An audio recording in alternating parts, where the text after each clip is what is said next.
ஆஸ்திரேலியாவோட இஸ்லாமிய வரலாறு ஒட்டகங்கள்ல இருந்து தொடங்குச்சுன்னா நம்புவீங்களா? வாங்க பார்க்கலாம். நினைச்சு பாருங்க, இந்த கதை நாம நினைக்கிறத விட ரொம்பவே பழசு. 1800கள்லயே ஆரம்பிச்சிருச்சு. முதல் முஸ்லிம்கள் இங்க எதுக்கு வந்தாங்க தெரியுமா?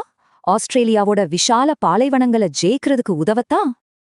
அவங்கள ஆப்கான் கேமலியர்ஸ்னு சொன்னாலும் உண்மையில அவங்க அந்த பகுதி முழுக்க இருந்து வந்தவங்க. அப்போ ரோடோ ரயிலோ இல்ல, அவங்களோட ஒட்டகங்கள் தான் அவுட்பேக்கோட ஒரே போக்குவரத்து. உண்மையில இன்னைக்கு நாம பாக்குற ஆஸ்திரேலியாவை உருவாக்குனதுல இவங்களுக்கு பெரிய பங்கு இருக்கு. வேலை செஞ்ச இடங்கள்லயே ஆஸ்திரேலியாவோட முதல் மசூதிகள் சிலதை இவங்க தான் கட்டினாங்க. இந்த முதல் அலைக்கு அப்புறம் ஆஸ்திரேலியா இஸ்லாமோட கதையில ஒரு பெரிய ட்விஸ்ட். 2ஆம் உலகப் போருக்கு பிறகு ஒரு புது வாழ்க்கைய தேடி அடுத்த கட்ட முஸ்லிம்கள் இங்க வந்தாங்க. துருக்கி, லெபனான், போஸ்னியான்னு பல நாடுகள்ல இருந்து மக்கள் தங்களோட கலாச்சாரத்தோட வந்தாங்க.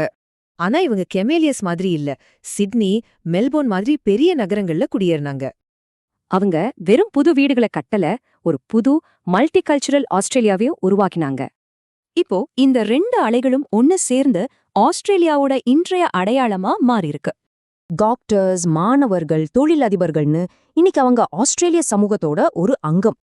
இப்படி மறைக்கப்பட்ட வரலாறுகளை தெரிஞ்சுக்கும்போது நம்ம நாட்டை பத்தின நம்ம பார்வை எப்படி மாறுது இல்லையா? يا أيها الناس إنا خلقناكم من ذكر وأنثى